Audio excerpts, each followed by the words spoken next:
Alors, quelle sera l'après-motion de censure? Quel avenir pour cette loi Macron? Une nouvelle majorité doit-elle se dessiner au Parlement? On en parle avec Philippe Doucet. Bonsoir. Bonsoir. Vous êtes député PS du Val d'Oise et le député UMP Frédéric Delefebvre. Bonsoir à vous deux. Alors, au-delà, on va dire, de la scène de la politique politicienne, vous n'êtes pas si éloignés tous les deux. Vous auriez voté pour cette loi Macron? Moi, j'aurais voté pour la loi Macron, oui. Je l'ai dit, j'ai déposé 95 amendements parce que je trouvais qu'elle n'allait pas assez loin.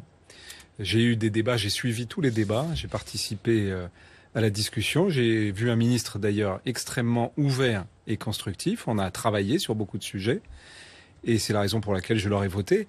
Même si je n'ai pas voté le budget parce que je ne partage pas l'orientation économique du gouvernement, quand il y a des mesures qui sont bonnes pour les Français et qui sont concrètes, mais évidemment que je les vote. Philippe Doucet, on a l'impression finalement qu'il aurait fallu aller chercher des voix ailleurs, peut-être qu'il faudrait penser à une nouvelle majorité? Non, je ne crois pas. Je pense que la majorité dans le système de la Ve République, c'est celle qui se dégage après l'élection du président de la République au suffrage universel. Et c'est pour ça que Manuel Valls n'a pas souhaité que s'il pouvait y avoir éventuellement un certain nombre de voix de droite, elles soient constitutives de cette majorité. Il doit y avoir une majorité dans ce qui est aujourd'hui la majorité présidentielle. Si d'autres députés veulent voter des textes, on en est ravis. Mais le système de la Ve République, qui a un président de la République devant les Français, qui a un Premier ministre qui engage sa responsabilité devant le Parlement, et c'est lui qui conduit la politique de la nation, qui conduit le gouvernement. Et donc nous présentons des textes. Donc on est ravis que Monsieur Lefebvre et d'autres aient pu voter sur un certain nombre de dispositions ou sur cette loi, mais c'est à nous de l'assumer. En clair, c'est important parce que moi je trouve qu'il y a un formidable gâchis avec ce 49.3 et il y avait une majorité. Parce que, vous savez, moi, vous aviez appelé les députés UMP à voter en faveur de cette loi. De l'opposition globalement, quand j'avais voté le pacte de responsabilité il y a un an, j'étais tout seul. Là, nous étions 12 de l'UMP et de l'UDI à le voter et une vingtaine d'abstentions. Assez peu, finalement. Non, mais ça suffisait à faire passer le texte. Et ce qui vient d'ailleurs d'être dit très clairement, c'est oui, si nos voix s'étaient additionnées à une majorité qui faisait passer le texte.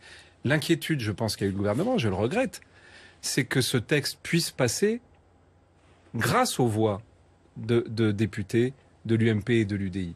Or, moi, je pense au contraire que les Français, ils attendent que sur les problèmes concrets qu'ils vivent, on s'additionne. Si l'UMP avait massivement appelé à voter pour cette loi, mais je l'aurais souhaité. Est-ce que ça n'aurait pas été un vrai acte politique? Bien sûr, Monsieur moi j'appelais ça de mes voeux. 12 députés, c'est très bien.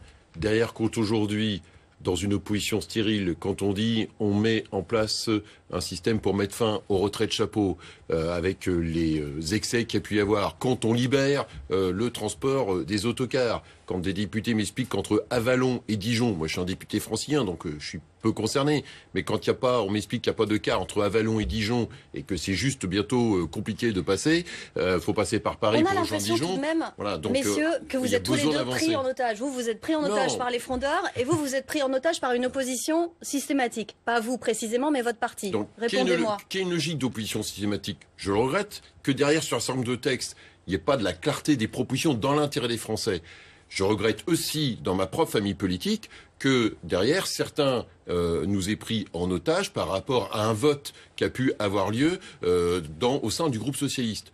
Je reprends souvent cette image-là. Moi, quand je pars en vacances, on vote dans ma famille pour savoir si on va en Bretagne ou dans les Landes. Bien, je suis souvent minoritaire. Ça ne veut pas dire que je ne pars pas avec mes enfants en vacances. Eh bien, une famille politique, c'est la même chose. Il y a des règles de vie communes. Certains d'entre eux s'en sont affranchis. Je le regrette profondément, y compris parce qu'ils avaient des intentions qui étaient très éloignées du texte de mon point de vue. Des intentions politiciennes qui visent un peu plus loin. Radi Amadi qui propose que finalement on oblige les députés à voter les lois du gouvernement. Ça vous semble une bonne proposition ou encore on va trop loin? Derrière, il y a un groupe. La règle, c'est qu'en dehors, peut-être par exemple sur les questions de fin de vie, des questions d'éthique très profondes qui peuvent concerner des députés, selon que vous êtes croyant ou pas croyant. Par exemple, quand on va arriver sur la loi sur les questions de fin de vie ou les questions de conscience peuvent être essentielles. Pour le reste, vous avez un groupe politique. Vous arbitrez au sein de votre groupe. Et une fois que donc un groupe, une ligne. Un groupe uni, oui, parce qu'on débat, c'est une règle de base de la vie politique et de la vie en société en règle générale. Alors moi je pense que c'est tout le problème de la politique. C'est-à-dire qu'aujourd'hui, moi j'essaye d'être sincère. Quand je pense que c'est bon pour les Français, je vote. Moi, ça ne me choque absolument pas que sur un texte économique, et donc pas simplement sur les questions de société, on soit capable de se retrousser les manches et de se mettre d'accord pour les Français. Et on me dit parfois UMPS, vous êtes en train de nourrir UMPS. Mais c'est tout l'inverse. Vous savez que les gens qui parlent du MPS, ils parlent de l'inaction de l'UMP ou du Parti Socialiste par rapport à leurs problèmes.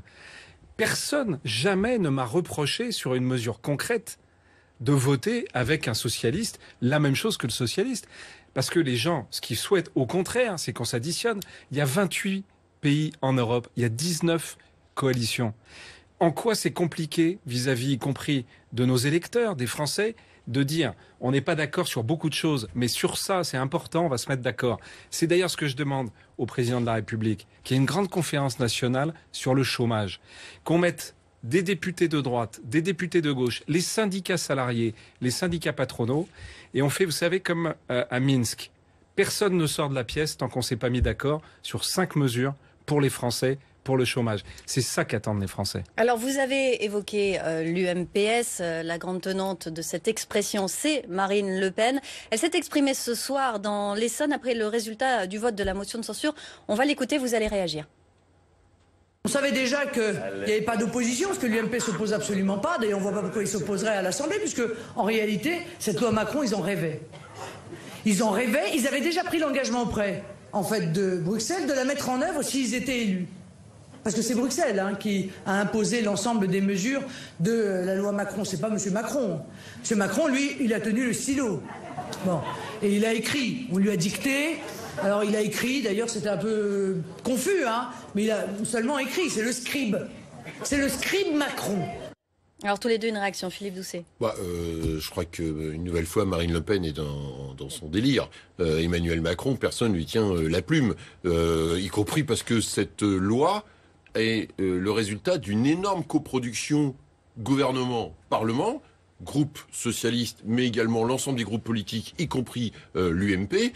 Et donc, derrière, c'est pas Bruxelles qui propose la mise en place d'un système sur les retraites chapeaux. C'est pas Bruxelles, puisqu'on va se battre par rapport à Bruxelles sur le cabotage des poids lourds avec des salariés bulgares qui cassent la concurrence, enfin qui cassent le système de concurrence avec les poids lourds en France. Au contraire, c'est une disposition qu'on doit aller porter à Bruxelles. Donc il faudrait que Marine Le Pen, plutôt dans des grandes déclarations, c'est l'Europe qui tire les ficelles, il y a un grand monstre derrière, il y a un grand complot européen, eh bien, elle travaille sur les textes et elle verrait que on est des grands garçons et des grandes filles et qu'on est capable de faire la loi sans qu'on nous appelle au téléphone ou qu'on ait une oreillette pour nous dire, voilà, vous devez faire comme ci, vous devez faire comme ça. Frédéric Lefebvre, il n'y a rien de vrai derrière cette expression UMPS? Je viens de passer 1h30 avec une trentaine de jeunes de Sciences Po à l'Assemblée nationale. Dans cette journée un peu particulière, on a échangé.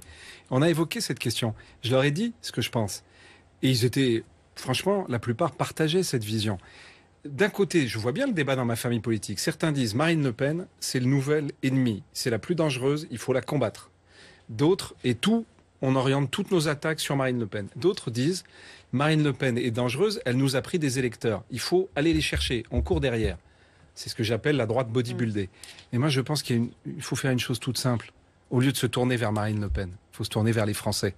Regarder leurs problèmes, se battre sur leurs problèmes, agir.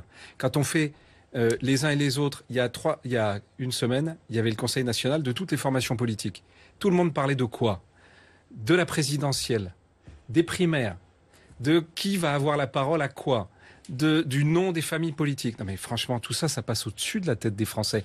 Eux, ce qui les intéresse, comment je boucle mes fins de mois? Il y en a 37% qui n'arrivent pas à les boucler.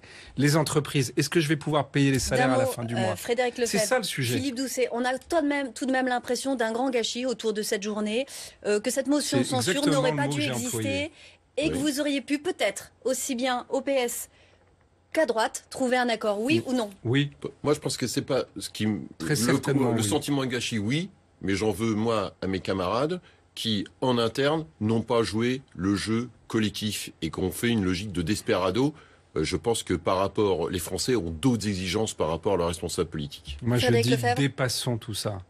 En quoi c'est un problème que ma voix permette de faire passer un texte présenté par un gouvernement de gauche, s'il y a des mesures qui sont concrètes, même si ça va pas assez loin, même si sur beaucoup de sujets, On m'a refusé les amendements quand je voulais faire plus de baisse de la dépense publique, plus de baisse de charges, ou quand je voulais rétablir le jour de carence, quand il y a des désaccords.